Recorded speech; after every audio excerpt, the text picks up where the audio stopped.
The missing half hour. Tom, a young man of a large family, was always half an hour late.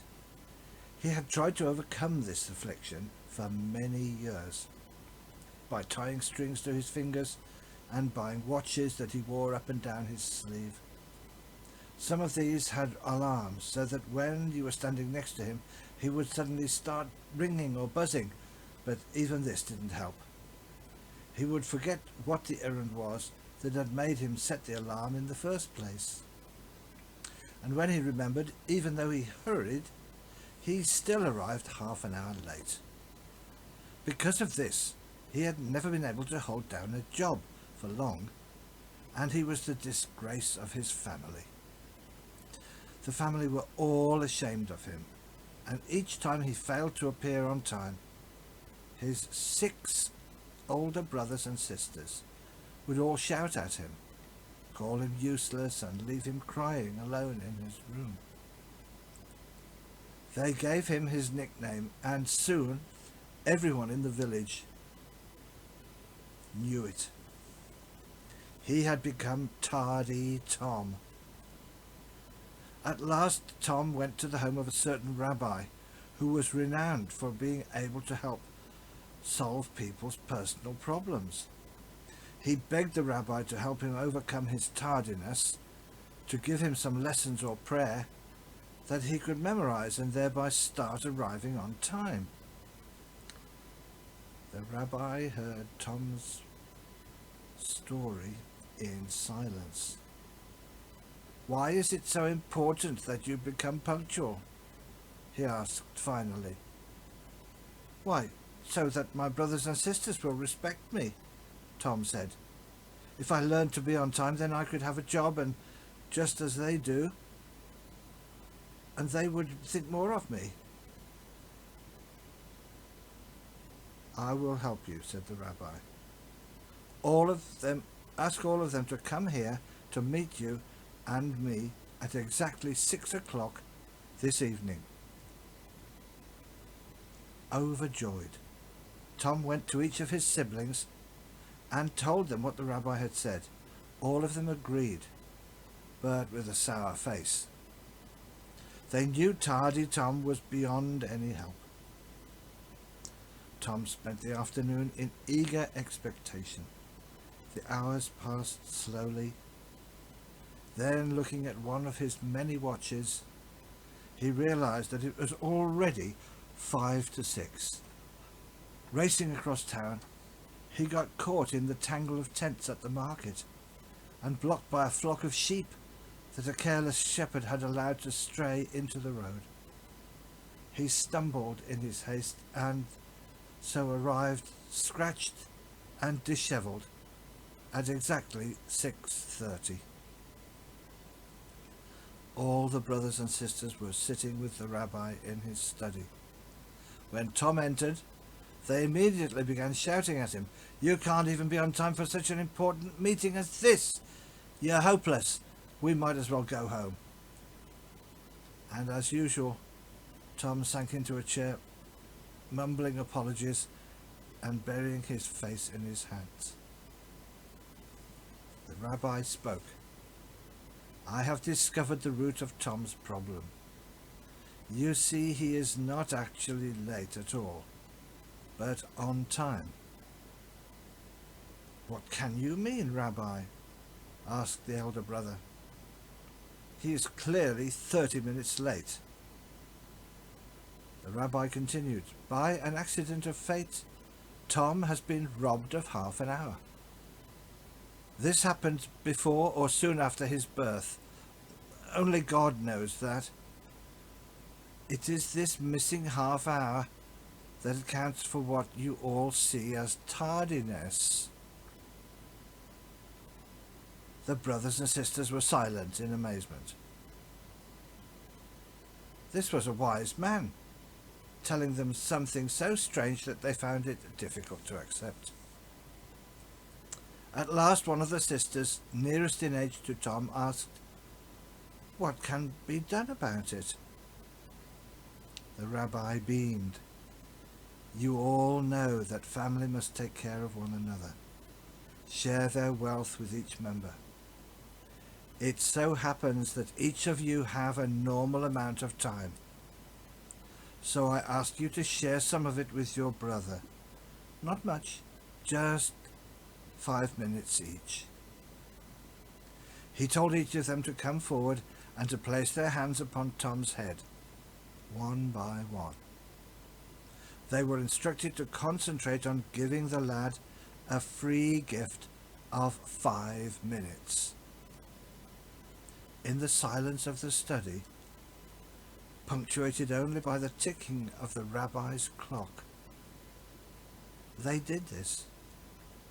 As each one placed a hand on Tom's head, their expression changed. When they had finished, there was no longer any harshness to be felt in the room, and Tom's face wore a smile. He was never late again. The rabbi didn't speak about it, preferring for people to work out for themselves how valuable 5 minutes of one's time can be to someone else.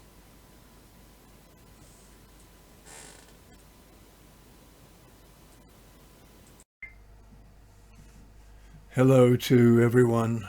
Before I start, I'd just like to explain that we are in temporary exile due to the pandemic from the church, but we have good reason to believe that in a couple of weeks we'll be back in there. So what we produce will be more like a service than this, which is, well, it's like a kind of a blog with a few of us making contributions, but we want to keep in touch with you all.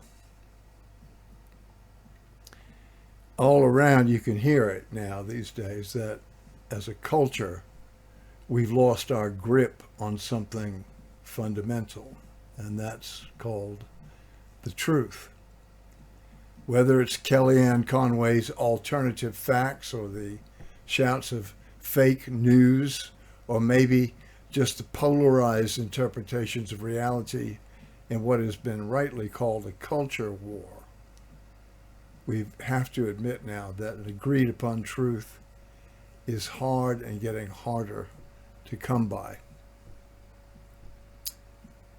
Not so long ago I made a chili con carne, something I like to think I do very well, perhaps the best thing I do. And I remembered a time when a country boy came into my Mexican restaurant years ago, back in America. And when I asked him if he'd enjoyed his meal, he said, I'll tell you what, friend, that chili is the truth. Well, that's funny because it's ridiculous. Chili con carne may be a lot of things, but it's not the truth. The truth has to be, well, something a bit more, shall we say, sublime. How would you define it? A dictionary will give you synonyms like accuracy, precision, candor, faith, honesty, and so on. And throughout the history of philosophy, people have disagreed. Certain ones, notably Aristotle, define truth as the opposite of falsehood, which is fine, except then you have to know what falsehood is. The internet will give you, let's see, at last count, 103,768,109 websites about truth, but you don't have to open more than a dozen or so to realize that nobody actually knows what truth is. But almost everybody is keen to display their version of it. Children seem fairly interested in the truth, at least when they start out. They get handed so many watered down versions of reality, who can blame them? The first time you see Santa's bounty hidden out there in the garage 2 weeks before Christmas, or the tooth fairy trips over your discarded jumper and curses just like your father does before going back to watch the late movie a germ of truth begins to penetrate the sweet flannel of childhood. When grandma has a funeral and grown-ups are seen weeping even though grandma is up in heaven with God dear, truth can be glimpsed peering around the edges of life. Soon enough, though, truth begins to be a simple matter of learning and memorizing the accepted responses to things. As you grow up, you begin to take pride in forming opinions just like or in direct opposition to those of your parents. Then you encounter things that are fashionable, and you conspire with your peers to believe certain things and act in a certain way. The world then becomes a series of exams, just like in school, and you have to keep swatting up. And by the time you're 20 or so, you've got it all sorted. And you wonder how your parents can have attained such a vast age without knowing much of anything really. And then it may happen, it nearly always does, that something makes you restless. You can think of it as hormonal, like getting wisdom teeth, or you can see it as the inevitable preoccupation of a conscious being, but learning the truth begins to reemerge as an issue. The accepted formulas don't seem enough anymore. You might even start to have your own kids, and they might start asking you hard questions. And then somebody youngish, say your own age, dies, and the impossible becomes possible, even inevitable. Once in a while, the emptiness of your carefully collected store of opinions and answers becomes painfully visible. Some of us start about then on a version of what truth seekers have always called the path of discovery. Meanwhile, life hasn't stopped. The lawn grows inexorably, and the white hairs appear around your ears as if by magic. Sometimes you feel good about things, and sometimes you don't. Sometimes you have the feeling that there's something quite magical happening just outside your line of vision, and there's something like a shaft of evening sunlight, let's say, on a stand of poplar trees that seems to hold an encoded version of the truth. Sometimes, for no reason at all, you feel that whether you can explain it or not, everything is somehow all right. Well, maybe that guy who liked my chili, God bless him, wasn't all that far wrong after all. Maybe the truth isn't something you learn or think, but something you experience. The Rabbi Jesus had some interesting things to say about that. In contrast to his predecessor, Aristotle, he didn't have a relativistic definition of truth. It wasn't just the opposite of something that was false. In fact, it wasn't a concept at all. It appears that it was an experience. What he said was, I am the truth. Well, this puts a slightly different slant on things. All this time, we'd been looking, to paraphrase that country western song, in all the wrong places. We've been thinking that truth was something to be understood and not something to simply be. That's because we didn't listen carefully enough to the great heroes of consciousness. Wanting to arrive at the threshold of eternity, dragging that limited but much loved thing we call the mind, well, it's like trying to leapfrog over your own back. Jesus was not alone in this. The great sages from Krishna to Hafiz to Hildegard of Bingen all had something like the same thing to say. Truth is something that has to do with realization in the sense of making real, not just a sort of an intellectual eureka.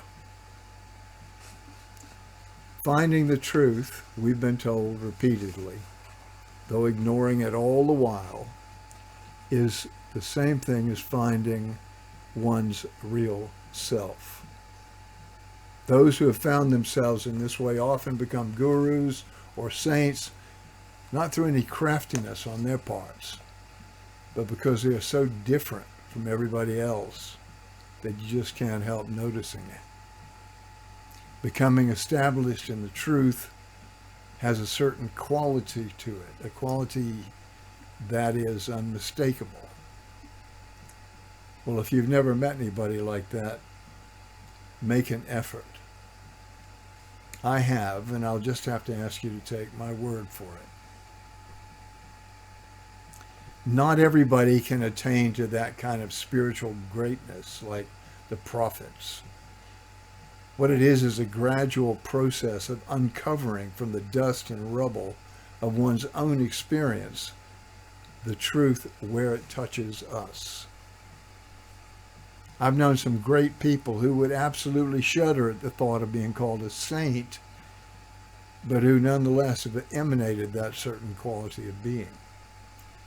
Well, I'm sorry, I can't be more precise than that. And I've known some quite ordinary people who from time to time have shown flashes of this quality associated with living in the truth. These too are people who in one way or another are telling the truth, even if their words are clumsy and their study of philosophy non-existent. Those people who are most gifted with the spontaneous experience of the truth have got certain, let's call them earmarks, let's call them characteristics. And so I'd recommend that anybody who would like to be like them imitate those. What follows is not an exhaustive list, but it's what I've come to believe. It's the way I'd like to live myself if I were not so lazy. These people have little of what we call attitude. That is, their opinions are either constantly subjected to reevaluation or else they don't bother with them at all.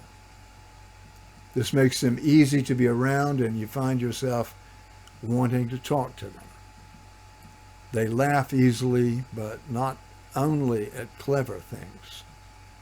It's a shame that in their zeal to nail Jesus down historically, that the apostles didn't let his fun-loving nature, which you can see if you look for it, shine through a bit more. Well, these people have got a quality of what Ram Dass calls being here now. They are with you physically, and they are fully rooted in the world where water is wet and salt is salty, not otherworldly, not over-spiritual. You can see them enjoying food and drink, but just as easily able to forego it without any sense of compulsion. These people seem never to need to be psychologically accommodated. There are no taboo subjects, no tiptoeing around areas where there might be issues buried like landmines. When you're with them, you can be completely yourself, which of course means that they are evoking a sense of self-revelation in you, because the truth, it appears, is contagious. And the final thing, well, I'd say the main thing really, is that you love them. They're not necessarily pretty or ugly or powerful or weak. They're just they. And in being who they are, make you more like your own real self. This is the feeling of love and connectedness, and it can only be invoked by those whose nature is in itself loving. To the extent that we are like this, we are close to that thing we've been looking for in cults and books, and yes, chili con carne, the truth. We can't explain it because it is beyond all explanation. We can't set out a diet or exercise program and attain it because it lies not just at the end of striving, but also at the point before striving begins. What we can do is just wait for it, knowing that it is our birthright and the true art of each one of us, however lost we may sometimes feel. And that's the truth.